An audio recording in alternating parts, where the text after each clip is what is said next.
में। बिल्कुल होता हुआ दिख रहा है। और सर अब बहुत सारी स्टेटमेंट सिंगल की आई ट्रंप की। उन्होंने कहा कि हम वार्ता करेंगे, हम सीज फायर करेंगे, फिर सैनिक बुलाते हैं और कहते हैं कि ग्राउंड ऑपरेशंस भी करेंगे।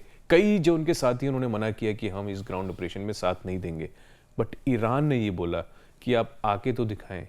इतना ईजी होगा ग्राउंड ऑपरेशन करना अमेरिका के लिए, वो भी ईरान जैसे शहर? दो जो बातें हैं कि ट्रंप दोनों तरह की बात कर रहे हैं, समझौते की भी बात कर रहे हैं और अपने ट्रूप्स भी बुला रहे हैं, पैरा ट्रूपर्स बुला रहे हैं, मरीन कमांडोज बुला रहे हैं। और दूसरी बात कि क्या ये इतना आसान होगा।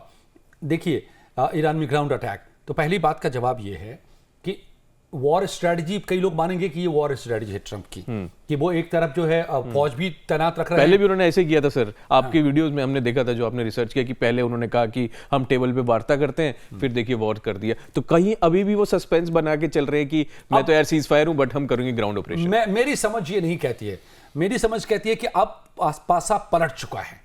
अब हालत ये है, जो आंकड़े बता रहे हैं कि 40% ऑफ टोटल जो उनका वर्ल्ड वाइड ग्लोबल कैपेसिटी है डिफेंस की, अमेरिका की, वो एग्जॉस्ट हो चुकी है आज के डेट पे।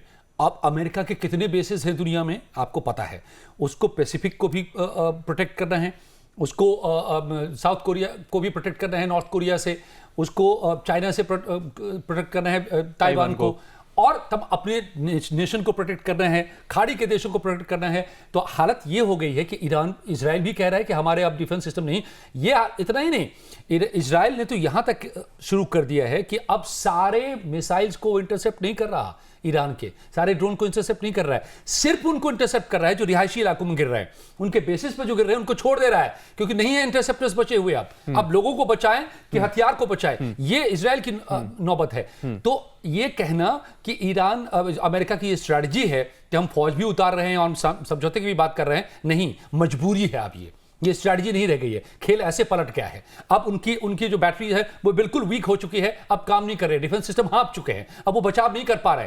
इसीलिए सऊदी में प्रिंस सलमान एयरबेस पे जो गिरता है मिसाइल और आग लग जाती है, तो ये सिर्फ ये नहीं है कि वो पेनिट्रेट कर गया, आप डिफेंड नहीं कर पा रहे हैं, आपके पास अब थार्ड खत्म हो गए हैं। प्रिंस वहां पर प्रिंस सलमान एयरबेस पे, एयरपोर्ट पे सऊदी में नहीं था, थार्ड खत्म हो चुका है, ये भी खबरें आ रही है।